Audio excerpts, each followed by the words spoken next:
Buenos días compañeros, en esta ocasión les voy a presentar el caso práctico de la unidad 5 liderazgo, el caso de Lee Iacocca.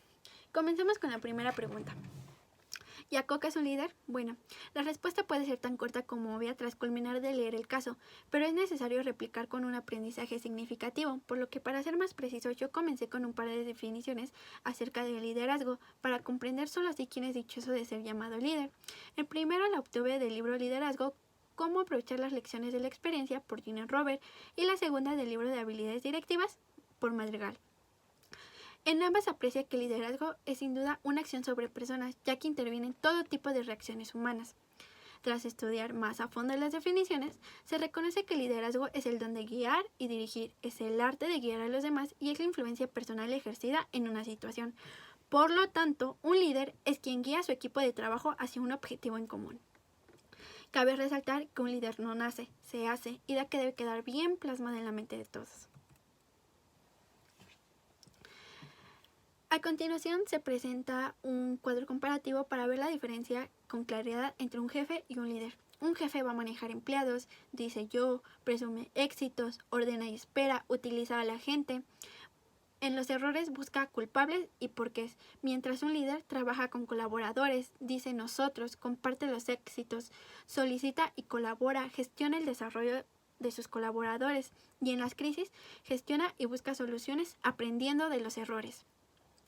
Con lo anterior se justifica el párrafo donde Iacocca en una junta de 1979 pone en evidencia tal cual la crisis por la que están pasando, resaltando que en ese año, en vez de irse por la borda, sobrevivieron, pero que fue gracias al esfuerzo de todos. Lo cito tal cual. Se redujeron costos, procedimos a poner en su sitio un plan de productos que nos ayudaran a tener un rendimiento provechoso. Dimos pasos para mejorar nuestros márgenes de utilidad. En pocas palabras, invertimos mucho tiempo y dinero para nuestro futuro. Si observamos bien las palabras subrayadas, él siempre se refiere a un nosotros como en término plural. Y sí, si no ha quedado claro hasta esta parte, Iacocca sí se le considera un líder. Es cierto que en el texto anterior citado no se le hace justicia a lo demás que hizo Iacocca para ser considerado líder, entonces debe de comprender las características dominantes en su personalidad que lo hicieron sobresalir y distinguirse. Una de las principales características fue positivo, seguro, independiente, capaz de analizar de forma objetiva los hechos. Bueno, un día llegando a la organización, se percató que los números ya le apuntaban realmente situaciones muy desfavorables. Solo digo, está bien, llegados a este punto, las cosas no pueden sino mejorar. Ni por un momento pensó en desistir, al contrario, actuó más firme y concluyó de forma objetiva que las soluciones apuntaban a una sola dirección. Después, estimulada por una alta necesidad de logro, hasta antes de aceptar el puesto, Iacocca ya tenía en mente que si aceptaba le gustaría repetir la proeza de los años 40, tener un cuarto de la clientela potencial y superar a la Ford, dando todo de sí. Además fue un buen comunicador. Al entrar a la Chrysler, Iacocca se percató que no estaba establecida ninguna vía de intercomunicación mediante un sistema de reuniones o asambleas periódicas, a lo que se le dio fin durante su tiempo, puesto que durante toda su autobiografía, cada cuestión importante se daba por hecho en una junta. Fue a su misma vez un buen colaborador. El estilo institucional, más que individualista, estaba muy presente en la persona de Iacocca, porque estaba habituado a pensar en términos de unos otros. De la misma forma, fue consciente de que una de las grandes necesidades de los individuos es la de sentirse seguros. Cuando recién entró Iacocca a la organización, se percató que el personal estaba asustado y desanimado por dos razones. La primera era la incertidumbre que los directivos les reflejaban, y la segunda era el personal fuera de su lugar de especialidad. Para dar solución a la primera, habló con los concesionarios para abrigar aptitudes que recaían en el resto, y luego asumió una tarea personalmente que no podía delegar: despedir antiguos directivos. Para la segunda, con ayuda de un conocedor por experiencia de los entresijos de la Chrysler, colaboraron juntos para salvar a buenos elementos escondidos. También fue un motivador de individuos y grupos. Sabía que todos eran elementos que trabajaban por su cuenta y riesgo, así como comprendía que nadie los conocía, dialogaba y tenía fe, por lo que dio por sentado que una de las metas a corto plazo que todos tendrían que alcanzar sería reconstruir la familia, primero entre ellos mismos y luego con el resto, es decir, reconstruir una confianza. Utilizó la palabra familia para una expresión que los hiciera sentir a gusto a todo aquel que estaba presente y hacerlos parte de un seno que les iba a permitir desarrollarse sin temor. Tiempo después, para 1983, le comentó a su equipo que los mira para ver lo que están haciendo, mira a su futuro y llega a conocerlos realmente bien. Asimismo que cuida de ellos, porque ellos son los que con sinceridad llevan a la compañía y a él mismo en sí. Por último, tiene la confianza en las capacidades del grupo. En 1983, tras pasar la crisis de 1979, Iacocca afirmó a todo su equipo que estaban equilibrados, que no importaba lo que ahora se les presentara, sabía que podían continuar en el negocio con la frente en alto y se visualizaba prosperar y hacerlo realmente bien. Con esto pasamos a la pregunta número 2. ¿Qué tipo de líder es? Se podría responder que es el tipo de líder que la mayoría debe tomar como ejemplo, pero retomando la teoría clásica, fue autocrático, sí, aunque suena raro. Iacocca retoma la toma de decisiones sin consultar con otros en ciertas circunstancias, hecho que resulta ser altamente efectivo. Se refleja más que nada en la parte cuando él se da cuenta que todos los problemas se resumían en un solo denominador común, necesitaba un equipo. Momento cuando integró sin preguntar a nadie ni a un superior, integró a colaboradores con talento, conocimientos, capaces de llevar su experiencia a la práctica y demostrar su fuerza de carácter. Asimismo, fue democrático. Iacocca detectó a su llegada un organigrama que adolecía de poca cohesión, además de que la delegación de trabajo estaba mal distribuida.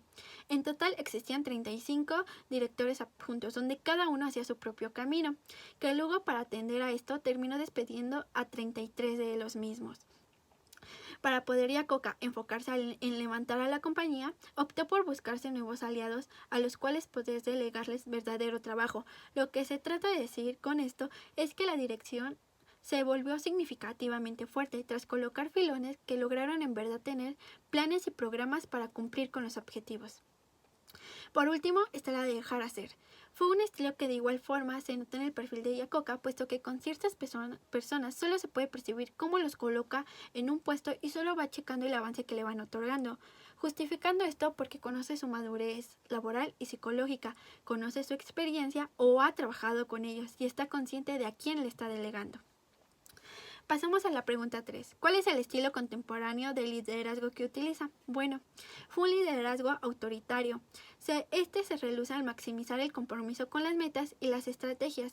Para salvar a la compañía después de que todo se viniera abajo, Iacocca no pensó bajo ninguna circunstancia delegar la tarea de pedir un préstamo avalado por el gobierno. Él de forma autoritaria se presentó frente al gobierno para que el préstamo se le diera, aun si era un asunto que era bastante intimidante de enfrentar. Un liderazgo estructurador también formó parte de él y creo que todo lo pudimos visualizar perfectamente. Por ejemplo, después de salir de donde estaban sumergidos, lo que organizó para sus colaboradores fue que se les dividió el trabajo y asignó una actividad a todos de forma muy general y especial. Pero era la única cosa que consideraba que haría que la compañera hiciera clic por fin. De los 300 de los que asistieron a esa reunión,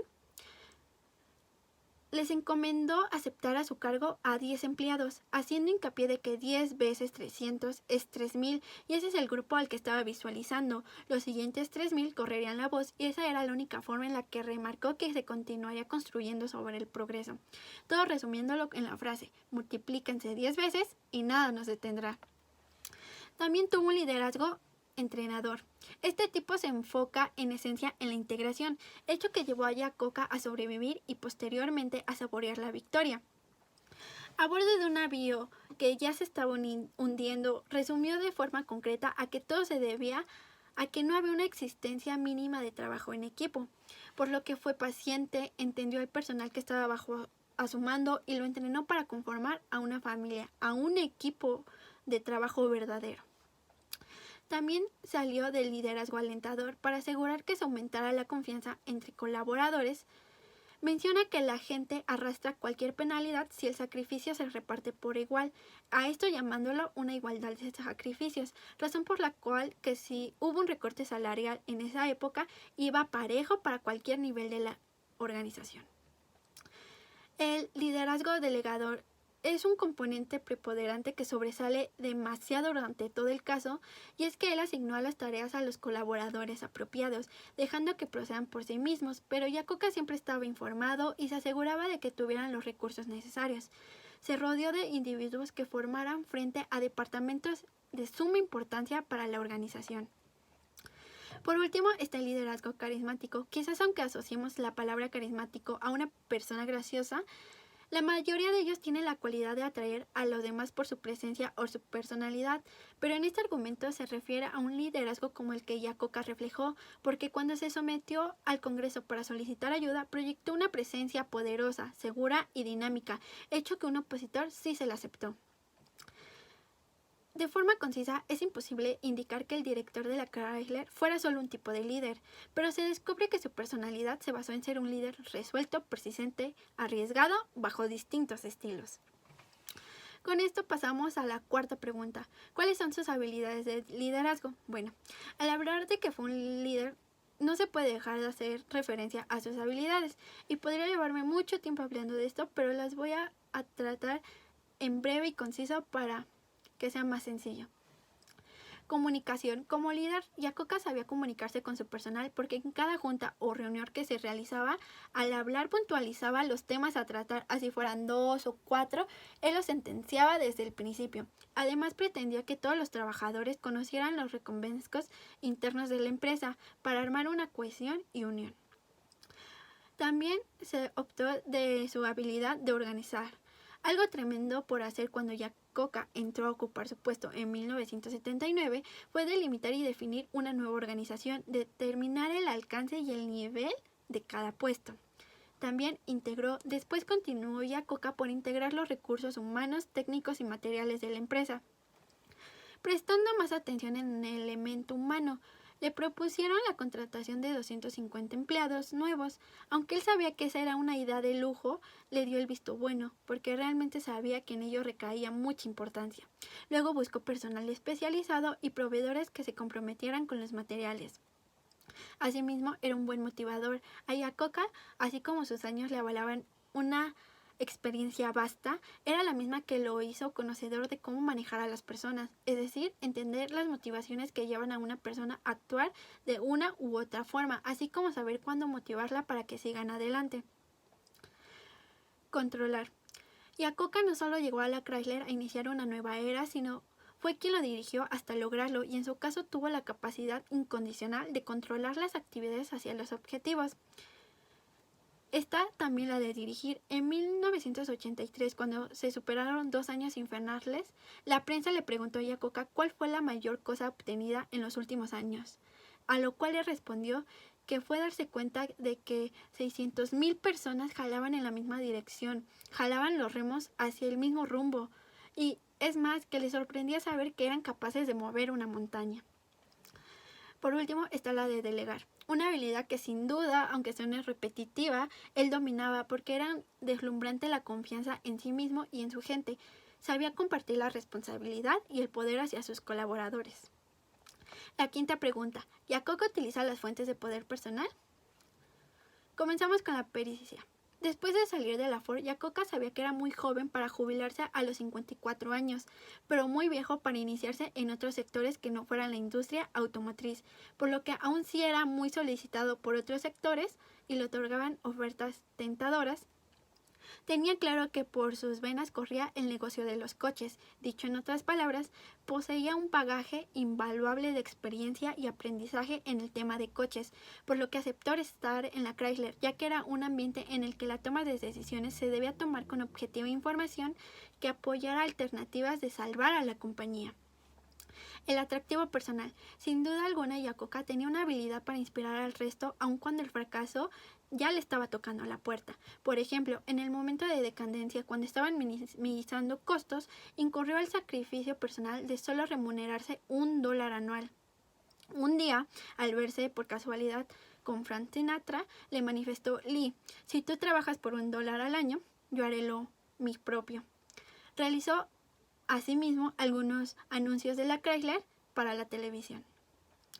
Siempre con el resto de sus colaboradores, en general mantenía una relación abierta, honesta y leal, Bajo ninguna circunstancia optó por desistir porque sabía que no renunciaba a una empresa de automóviles, más bien dejaba atrás a cada uno de los que se quedó a su lado para librar la batalla.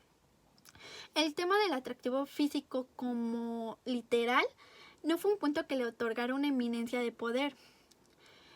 Más bien, tras dejar ver su imagen directiva porque era una oportunidad de que su agencia de mercadotecnia le había solicitado para poder levantar a la Chrysler, la mayoría no lo reconocía por salvar a una empresa o por su apariencia, más bien lo visualizaban como un perfil para un candidato de la presidencia, así es.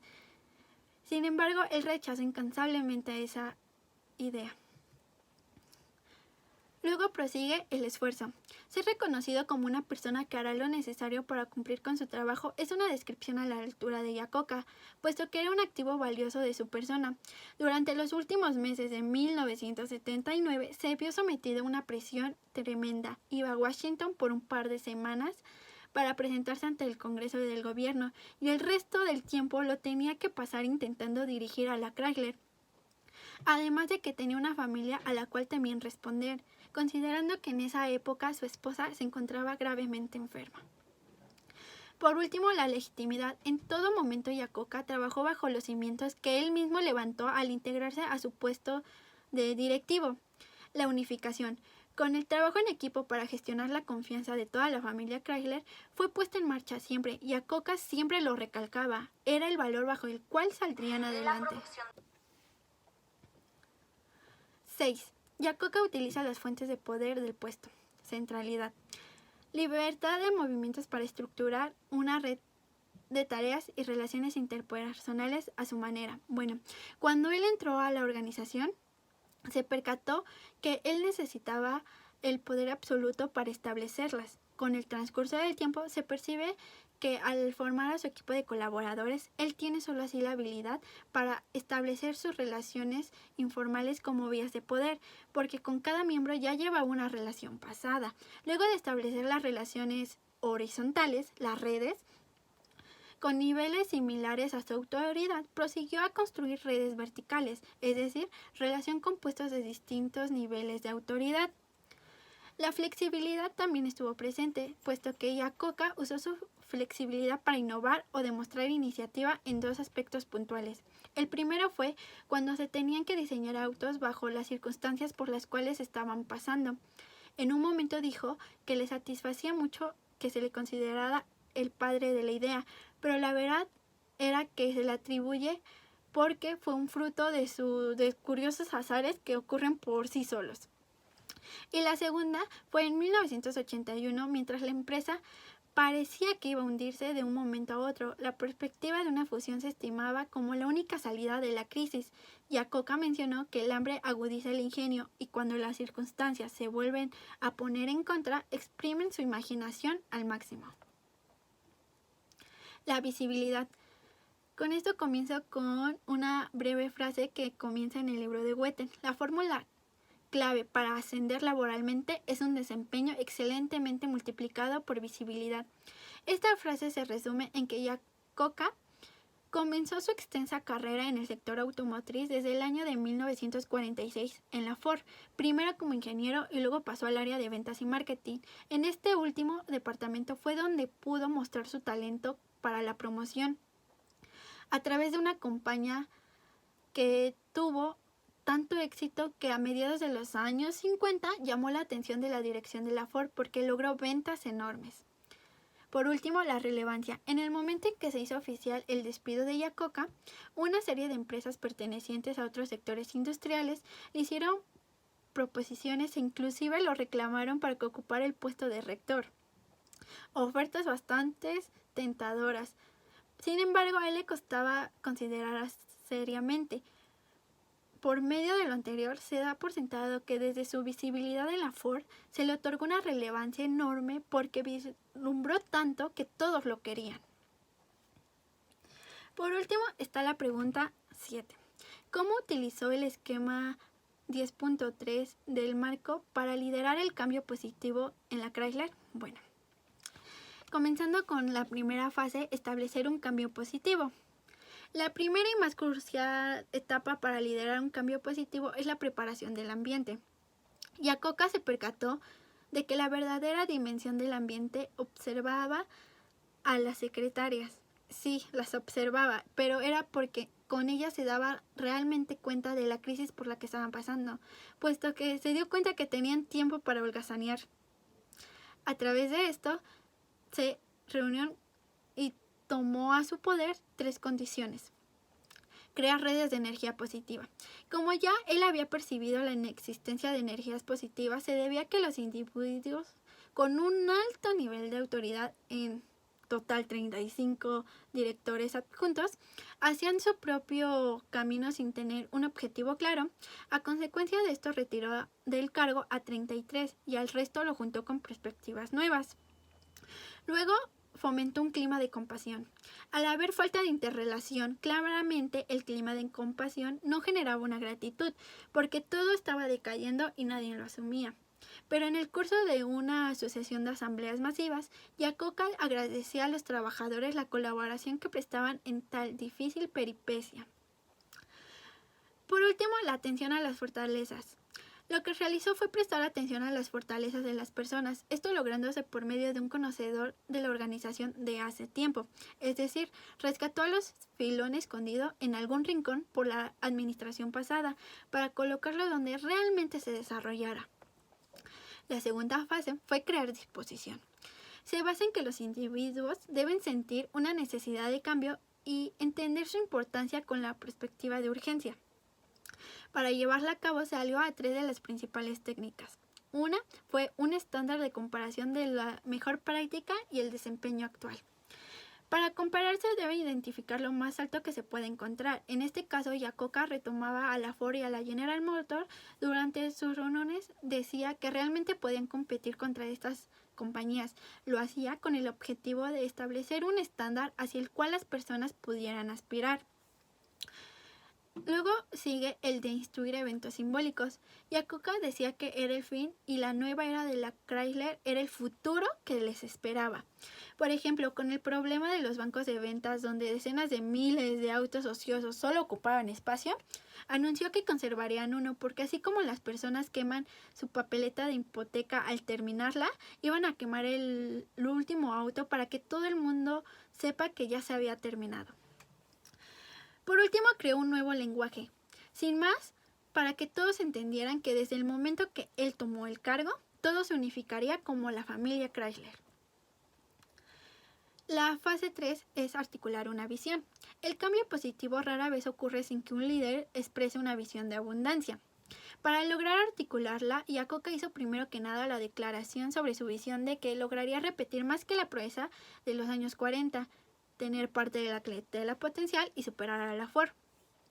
Cuando entraron a una segunda crisis y se tuvo que pedir ayuda al gobierno, se aseguró con credibilidad la visión porque tenían que presentar un plan con ella. La inspeccionaron, la revisaron departamentos, consejos y algunos concienzudos consultores. Y vaya que sí la revisaron bien, y ellos mismos fueron los que con simpleza dijeron que esa fue la razón por la que se les dio la garantía, porque realmente llegaron a articular muy bien la visión. El punto 4 y la fase es generar compromiso. Es necesario que los líderes ayuden a los miembros de la organización a comprometerse con la visión, a alistarse, a adoptar la visión como suya y a trabajar hacia su cumplimiento. Con esto se aplican algunos principios. Lo primero es los principios de la recreación. Primero que nada, siempre se mantuvo la mente claramente definida sobre avanzar y crecer para conformarse como una organización que entre como una competencia fuerte al mercado norteamericano. 2. La retroalimentación la mantuvo en cada ocasión porque era lo que más se necesitaba, porque tras venir de un agujero donde ya habían estancado por un tiempo, se necesitaba mantenerse con frecuencia en una mejora continua. 3. La elección personal la dejó en libertad por parte de sus colaboradores para que trabajaran con una independencia de movimiento porque creía totalmente en ellos. Y 4. El ambiente se mantenía en una constante competencia porque así como ellos mejoraban, la competencia lo hacía de igual forma. El siguiente punto es asegurar los compromisos públicos.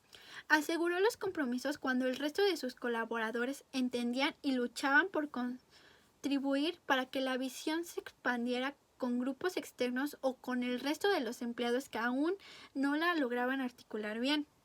Bueno, de esta forma instituyó una estrategia de pequeños triunfos. Los pequeños triunfos se veían emerger cuando iniciaron primero por deshacerse del banco de ventas, luego mejorar la calidad y luego diseñar autos que compitieran en un mercado real.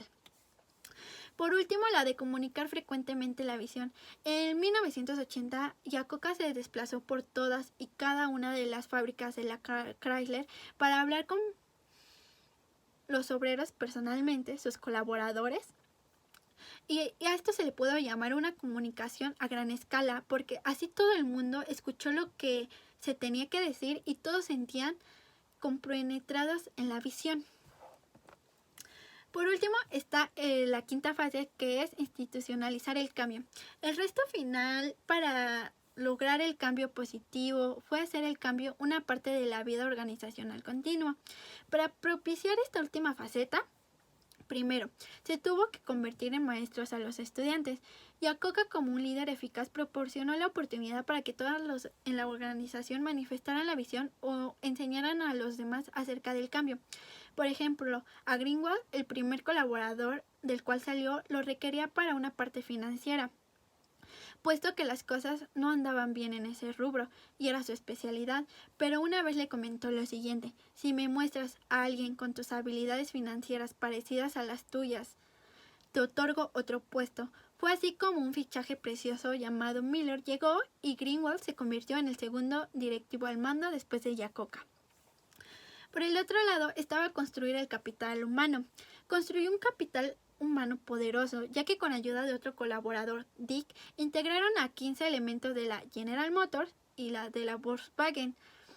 De la fuerza cual la gente experta en marketing, finanzas, tesorería y compras, y de la General Motors a la gente de producción, sin mencionar a los 250 empleados nuevos para mejorar la supervisión de la calidad. Por último, está la medición de hechos memorables.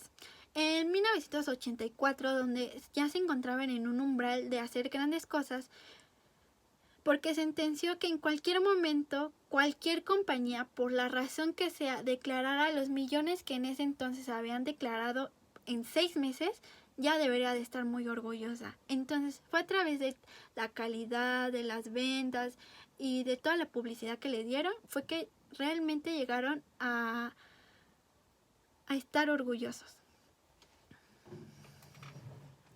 Bueno, compañeros, gracias verdad por su atención. En esta ocasión tuve que dar esta explicación de esta forma y les agradezco.